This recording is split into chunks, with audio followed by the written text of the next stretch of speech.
Será que ele não muda? Será que o poder que ele tem diminuiu? Em Números 11 conta, né, após um ano da saída do Egito, o povo de Israel começou a murmurar. Aquele povo que tinha visto, né, Deus libertar eles do cativeiro, tirou o povo de uma situação de escravidão, mandou 10 pragas no Egito, né? Então o povo que viu água se transformar em sangue, que viu os gafanhotos, igual estavam chegando aqui no sul do Brasil, estavam ali no Egito, né? Esse mesmo povo que viu as rãs, né, invadirem o Egito, e foi o mesmo povo que foi salvo, que não sofreu uma ferida, não teve um piolinho, né? Esse mesmo povo que não teve seus primogênitos mortos, enquanto que os do Egito foram todos mortos.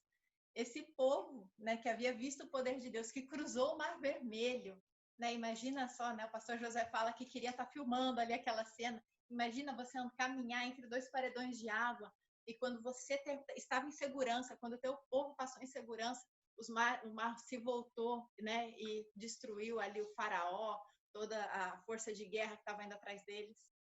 Então, esse mesmo povo ele começou a murmurar depois de um ano no deserto, né? E eles saíram da condição de escravo, eles estavam numa condição de povo liberto, né? Eles viram os milagres, como eu falei, acontecerem, mas eles murmuraram e falaram o seguinte, né? Eles estavam caminhando no deserto, detalhe, né? Dias quentes, noites frias, que é o clima do deserto. Uma nuvem cobria o sol durante o dia e uma coluna de fogo os aquecia, protegia e iluminava o caminho durante a noite. Então, foi também esse milagre que eles viram. E eles sentiram fome no deserto e Deus mandou para eles o alimento dos céus. Deus mandou para eles o maná, né? O que é o maná? O maná tá filmando? Não, tá gravando pro YouTube, tá. O que é o maná? O maná era um orvalho, ele caía durante a noite, e quando aquele orvalho secava, ele se tornava um grãozinho, né? Uma espécie de um grão que era usado, eles pilavam aquilo para fazer uma farinha e usavam aquilo para produzir pães, né?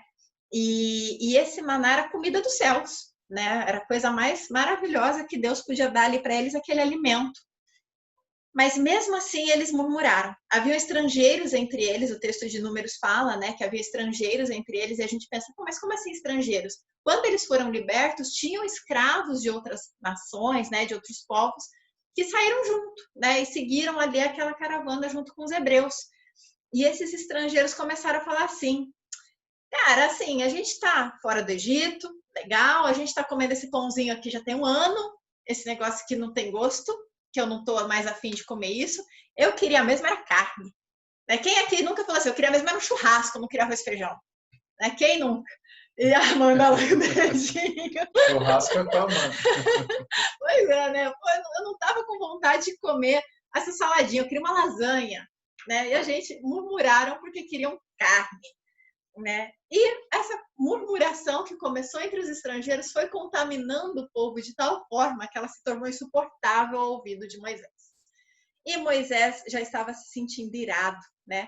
Ele já estava se sentindo ali desesperado com aquele povo falando na cabeça dele, né? Então, assim, começaram murmurando por água, Deus proveu água. Começaram murmurando por comida, Deus deu maná. Agora eles querem carne, o que mais que esse povo pode querer?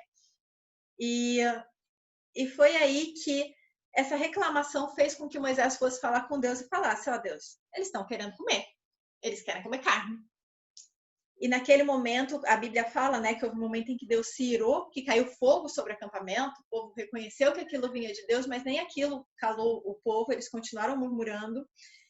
E então Deus pegou e falou assim, olha, já que o povo quer carne, eu vou dar carne para eles. E quando Deus fala isso, que daria carne por 30 dias ao povo, Moisés, ele responde a Deus da seguinte forma, Moisés estava tão atordoado com a reclamação, com o murmúrio daquele povo na cabeça dele, que ele fala o seguinte para Deus, será que haveria o suficiente para eles se todos os rebanhos fossem abatidos? Será que haveria o suficiente para eles se todos os peixes do mar fossem apanhados? Isso é na NVI. Na tradução da linguagem de hoje, fala o seguinte, onde haveria tantas ovelhas e vacas para matar a fim de todos ficarem satisfeitos? Será que todos os peixes do mar juntos poderiam alimentar essa gente? Então eles estavam reclamando tanto, era tanta gente que Moisés duvidou até que existiria recurso para alimentar. E aquilo deixou Deus extremamente irado. Porque um Deus que já havia feito tantos milagres, ouvir aquilo de Moisés, que foi representante dele ali para fazer os milagres, Deus responde assim a Moisés: você está limitando o meu poder? É isso mesmo, Moisés, que eu estou entendendo? Você está achando que eu não sou capaz de colocar carne para todo mundo comer? Pois então, eu vou fazer o seguinte, eu vou dar carne para eles e eles vão comer tanto até começar a sair pelas narinas. Então, assim, gente, Deus quando fica bravo, o negócio não é suave, não. Ele ficou bravo mesmo e ali naquele momento, Moisés, ele ordenou que Moisés e os profetas, ele disse que um espírito desceria sobre eles, Moisés e os 70 líderes, né, de Israel, e eles passariam a profetizar. Né? E veio esse avivamento, esse espírito sobre eles profetizaram, né? E após eles profetizarem, surgiram as codornizes, né? Aves pequenininhas como codornas, né? E elas começaram a cair diante daquele povo hebreu, né? Então essas codornizes eles não tiveram nem qualquer tipo de esforço para caçar a carne deles. Realmente elas caíram, eram tantas que conta na Bíblia que cada família enchia 10 barris. Então imagina um barril cheio de um passarinho pequeno, né? Eles colocaram para secar, para aproveitar a carne e começaram a armazenar isso. Mas nessa história, na Bíblia também conta que alguns comeram com tanta voracidade, com tanta gula, que eles passaram mal. E muitos chegaram a morrer de tanto comer, né? De gula mesmo. A mão do Senhor pesou sobre a gula. Então, assim, gente, mais um conselho aqui, a gente não pode comer, a gente tem que comer até se fartar, né, para a gente garantir os nossos corpos, mas a gula, ela é pecado, Deus não se alegra, e... Ô, Roberto.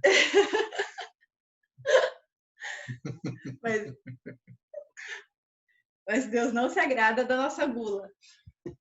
Então, ali realmente muitos comeram a ponto de passar mal, muitos morreram. E nos dias de hoje, né, a gente fala assim, legal, né, uma história bacana, né, a gente viu que mesmo ali diante de tantas bênçãos, eles ainda murmuravam, Deus atendeu, houve um peso ali da mão de Deus, houve, né, um castigo. Moisés, ele como líder, ele se desnorteou, porque realmente quando a gente tem pessoas ao nosso lado que murmuram, a gente perde o senso, a gente fica tão cansado de ouvir aquilo que a gente às vezes até perde a noção do que a gente está fazendo e a gente foge do nosso propósito. A gente vê que Moisés agiu dessa forma, tanto que ele questiona Deus. Será que não tem, vai ter ovelha suficiente se matar todos os peixes do oceano juntos? Vai alimentar esse povo? Então ele tinha perdido totalmente ali a ciência do Deus poderoso a quem ele já havia conhecido, a quem ele já havia tido experiência. Um Deus que abriu o mar, coisa mais impossível para mim, né, na minha visão, que abrir o mar. Um Deus que abre o mar, não vai fornecer alimento, não vai fornecer carne, né? E a gente vê que Deus, o poder de Deus não pode ser limitado por nós. A gente pensa de forma limitada, mas Deus é eterno. A presença de Deus, o poder de Deus é infinito, né? Ele é o criador desse mundo. E se ele conseguiu projetar um mundo que para a gente é infinito, a mente dele é muito mais infinita. Ele é eterno. Então, no nosso conceito, na nossa concepção, a gente não consegue entender. Mas o que a gente não pode é a gente limitar. Não é porque a gente não entende que não existe, não é porque a gente não entende que a gente não acredita. A gente não pode limitar o poder de Deus. E Moisés, ele errou quando ele passou a limitar. E me faz refletir nos dias de hoje. Às vezes a gente vê pessoas, né? Ou até mesmo a gente, não fala de mim, né? Tem tudo para ser repleta, para ser cheia de alegria, né? Para ter sucesso. E parece que essa pessoa não anda, não passa para o próximo nível, né? Não sai do lugar, patina. Será que, e eu fico pensando, será que porque muitas vezes eu estou parada em uma área, se eu não estou conseguindo sair do meu lugar, o poder de Deus diminuiu? Ele não é poderoso para abrir uma porta, para trazer a provisão, né? Muitas vezes a gente se pega perguntando certas coisas. Poxa, Deus, mas por que o Senhor não age da minha vida? O Senhor é tão poderoso, mas em mim o Senhor não faz a tua obra, não faz o teu milagre? Por que o Senhor não me dá uma cura? Por que o Senhor não me faz deixar de ter desejos por coisas que eu não gostaria de ter? Por que eu não consigo mais estar feliz com a minha família, com o meu casamento, com a minha casa, com o meu trabalho, com meus filhos? Por que que nada na minha vida está funcionando? A gente começa a murmurar e murmurar e murmurar e a gente limita o poder de Deus. A gente perde a nossa paixão, a gente perde aquilo que nos conecta com Deus, que é a nossa fé. A gente abre mão de um compromisso porque a gente reclama de coisas básicas, de coisas simples, né? E a gente muitas vezes não reconhece que a gente já tem pelo que a gente é grato. Muitas vezes, assim como aquele povo, a gente se torna ambicioso por voltar a uma vida de escravidão, né? A voltar para um vício, a voltar para uma vida de libertinagem. Às vezes o casamento está bem. Ah, mas quando eu era solteiro, eu pegava todas. Eu saía com todo mundo, só com os gatinhos. Daí agora casei, tem que sossegar. Muitas vezes é como a gente se pega pensando. A gente quer voltar para a escravidão ali do pecado. A gente se sente atraído por aquilo que nos prendia. E a gente abre mão, muitas vezes, de uma família, do amor, de uma casa, de um lar, de uma vida, né? Com aqueles que nunca vão nos abandonar, a gente abre mão e a gente abandona. E a gente chega ainda, quando a nossa vida realmente está ali ruim, a gente chega e fala assim, Deus, o Senhor não olha para mim, não. Senão não estava desse jeito. Eu tinha tudo, agora eu não tenho nada. Aí quando a gente perde, que a gente reconhece. Mas a gente tem que tomar cuidado para a gente não querer voltar para o Egito. A gente já é povo liberto. A gente já foi liberto, a gente já foi salvo. Jesus veio para dar para a gente vida nova. Ele promete isso. A promessa de Deus é que a gente vai seguir adiante. Só que, muitas vezes, para o poder de Deus agir, para Deus fazer a obra, coisas precisam ser consertadas na nossa vida. Né? Ali, no caso, Deus era poderoso para dar carne para aquele povo a hora que eles quisessem, mas eles murmuraram e fizeram Moisés também errar. Deus deu? Deu, mas poderia ter sido muito melhor. Ninguém precisaria ter morrido, ninguém precisaria ter tido gula naquele momento. E quantas vezes na nossa vida, às vezes a gente tem uma vitória e a gente destrói. Né? Muitas vezes a gente consegue comprar um carro bacana e a gente já está pensando no outro. Consegue comprar, às vezes, um bem, né, que a gente queria, ou consegue formar uma família e já está se arrependendo, né? Então a gente começa a murmurar das vitórias que Deus dá para gente. E a gente tem que prestar muita atenção também quem que está ao nosso lado enquanto a gente caminha. No texto fala, né, que os estrangeiros começaram a murmurar por sentirem falta de carne. E isso contaminou todo aquele povo que começou a falar que também queria carne. E então, assim, é muito importante a gente saber quem que está andando ao nosso lado na nossa caminhada. Se eu tenho ao meu lado pessoas que estão vivendo no pecado, naquele pecado que Deus me libertou, eu vou sentir vontade de ir para o pecado, porque essas pessoas vão me chamar o tempo todo. Ah, mas era tão bom quando você vinha aqui com a gente assistir futebol. Não que assistir futebol tenha problema, mas o problema é que junto com o futebol, o pessoal xinga, né? Muitas vezes os amigos, eles falam de assuntos que fazem a gente ir para um caminho libertinoso, coisas que às vezes a gente já se afastou. É saudável ir em churrasco, assistir futebol, é super saudável ter reunião entre amigos, mas qual tipo de amigos? São os que te levantam ou são aqueles que te prendem realmente na lama? São aqueles que nos prendem, né? Naquela vida que não anda, que não vai para frente. Então, e muitas vezes, assim, o pecado desses amigos, o pecado dessas pessoas que estão ao nosso lado, a murmuração dessas pessoas se tornam as nossas. Às vezes a gente está insatisfeito, está infeliz nem é com a nossa vida, é com a vida do outro, que ele reclama tanto que a gente adota aquela insatisfação pra gente. Não, pra mim tá tudo bom, mas tadinha, olha, na vida dela nada dá certo, caraca. Olha, e pensando bem, eu tô olhando aqui, não é que pra mim também as coisas não estão dando tão certo assim? Bem que ela falou, a gente começa a comprar aquilo pra gente. Aquela murmuração, aquele reclamar, né? É uma coisa que contagia, né? Quando a gente está num ambiente que as pessoas não estão edificando, não estão evoluindo, a gente vai para baixo mesmo. E mesmo a gente vivenciando milagres, mesmo a gente tendo experiências com Deus, a gente derrapa, né? Então, qual que é o nosso cuidado aqui? O nosso comportamento pode prejudicar, inclusive, a nossa liderança, né? Se eu sou uma pessoa que murmuro muito para minha liderança, para os meus líderes, eu posso contaminá-los, porque qual vai ser a autoestima deles falando assim, caramba, eu tô fazendo de tudo e ela não tá feliz, então eu não tô fazendo meu trabalho bem feito. O líder, ele também pensa dessa forma, né? E daí isso contamina, vai escalando de uma forma. E é um veneno. A murmuração é um veneno para a estratégia dos nossos líderes, para a estratégia do nosso pastor, né, no nosso trabalho. Né? Se a gente murmura muito, porque esse ambiente é pesado, porque eu não gosto daqui.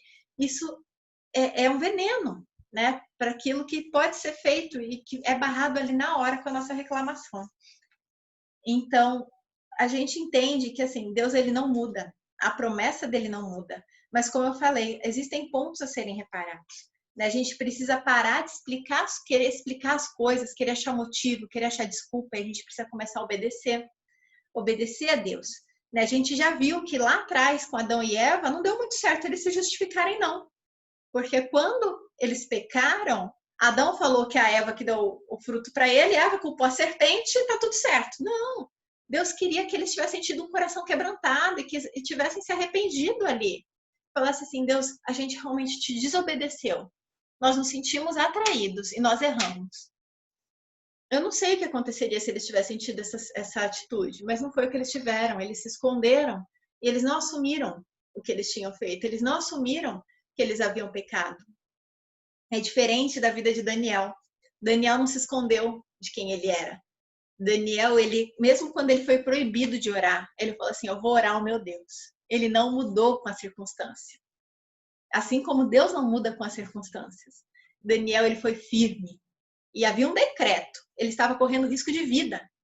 Mas Daniel perseverou. Ele falou assim, eu vou continuar orando e me prostrando ao meu Deus 3 vezes ao dia. E o que aconteceu com ele? Foi lançado na cova dos leões. E ele foi lançado lá, e ele sabia o Deus poderoso a quem ele servia. Ele tinha convicção que aquele Deus que criou aqueles animais, que criou a vida dele e que deu autoridade sobre o ser humano, sobre o homem, sobre os animais, colocou no homem autoridade sobre os animais. Daniel sabia aquele Deus e sabia que ele era criado por aquele Deus. Ele sabia que aqueles animais não iam feri-lo. E ele saiu daquela cova sem um arranhão. Ele passou a noite ali e quando abriram a cova, acreditando que Daniel estaria morto, para surpresa do rei, ele olhou e Daniel não tinha um arranhão. Imagina só, passou a noite toda, né? O pastor José até brincando ali com os gatinhos, né? E no dia seguinte, os gatinhos estavam ali ferozes, querendo dar uma outra carne, mas a de Daniel não. Então, nós temos que ser menos como Adão e Eva e mais como Daniel. A gente não pode esconder quem a gente crê, a gente precisa resgatar esses princípios. A gente precisa parar de diminuir o poder de Deus. A gente não pode duvidar. Se a gente vê os salmos de Davi, ele exalta o poder de Deus o tempo todo. Davi, ele se põe em condição de se humilhar para exaltar a grandeza de Deus. Isso é maravilhoso, realmente é louvor, é adoração. Quando a gente adora, quando a gente clama ao Senhor, a gente está reconhecendo que Ele é grande, que Ele é poderoso. E a gente precisa crer nisso no nosso íntimo, para a gente viver experiências do sobrenatural. Ao invés da gente pedir, a gente precisa orar dizendo, Senhor, o que o Senhor quer de mim? Aonde o Senhor me quer e como o Senhor me quer? Às vezes a gente fala, Senhor, me dá isso, me dá isso, me dá isso. Não, é o contrário. A gente tem que se dispor. Porque na Bíblia fala que quando a gente busca em primeiro lugar o reino de Deus, as outras coisas vêm. E assim, eu quero receber do Senhor com amor. Eu não quero receber até comer carne até sair pelo nariz. Eu quero receber o que Deus tem de melhor para mim. E não o que Ele vai me dar só para eu parar de chorar. Por isso que a minha postura precisa ser diferente. Então, o que até o pastor falou, no final da pregação, precisamos servir a Deus e não aos nossos próprios propósitos. Servir a Deus é ir muito além dos nossos propósitos. Primeiro que o nosso propósito precisa estar Deus ali, nosso propósito precisa ser um propósito de Deus. Mas antes da gente pensar nos nossos propósitos, mesmo sendo sonhos de Deus, a gente tem que estar conectado com Deus, a gente tem que estar totalmente ligado a Ele. No Salmo 77:14 fala, Tu és o Deus que realiza milagres, mostra o teu poder entre povos. Olha, como eu falei, Davi falando, Salmo 66:7, Ele governa para sempre com o seu poder. Seus olhos vigiam as nações, que os rebeldes não se levantem contra ele. Esse conselho que esse salmo nos traz, que os rebeldes não se levantem contra Deus, é maravilhoso. A gente não pode ser rebelde, a gente tem que ter coração obediente, coração quebrantado. Hebreus 13:8, Jesus Cristo é o mesmo ontem, hoje e para sempre. Se tem um mar na tua vida entre você e a terra prometida, creia que Deus vai abrir esse mar. Deus faz o impossível. Deus abre portas onde não tem. Às vezes parece que a gente fala e é clichê, mas a gente precisa crer. Precisa ser mais do que palavras. Precisa ser mais do que o que a gente lê. A gente precisa crer, porque Deus não mudou. E a palavra que diz isso, não sou eu falando, não. Isso está escrito há mais de 2 anos. 2000, perdão, há mais de 2000 anos. Que Jesus é o mesmo ontem, hoje e sempre. Então, ele não muda, ele não vai mudar. Ele vai ser sempre o nosso Deus.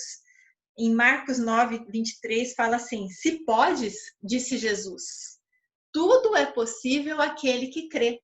Né? Jesus diz isso antes de fazer um milagre, antes de fazer uma cura. Então, assim, fala: Senhor, se tu podes, eu sei que o Senhor pode me curar. Se podes, né? Na verdade, era o rapaz, né, que pediu para curar um funcionário dele em casa. Se tu podes, uma palavra tua vai fazer ele curar. Se podes, tudo é possível ao que crê. Então, olha que profundo isso, né? Todas as coisas são possíveis. E 1 João 4,4, filhinhos, olha como Deus nos chama, que lindo, né? Filhinhos, vocês são de Deus e os venceram, porque aquele que está em vocês é maior do que aquele que está no mundo. Deus já fala aqui que a gente venceu o mundo. A gente já venceu aqueles que querem nos arrastar para o nosso velho homem, para a nossa velha humanidade. A gente já tem a vitória sobre isso. Deus já deu a vitória para a gente.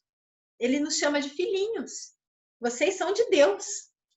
Então, olha que lindo isso. A gente já venceu o pecado. Nós somos mais que vencedores porque o que está em nós é maior do que o que está no mundo.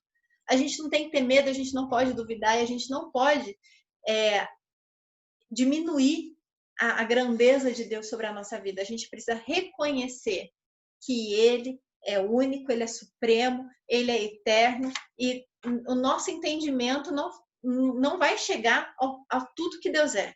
Mas a gente precisa se humilhar, se colocar na posição de homem pequeno que nós somos e falar: Senhor, a minha vida é tua. Faz o que o Senhor quer, me leva onde o Senhor quer, porque não é a minha vontade, é a tua. E crê que todas as coisas cooperam para o bem daqueles que amam a Deus, porque Ele é maior. Amém? Amém. Vamos para as perguntas.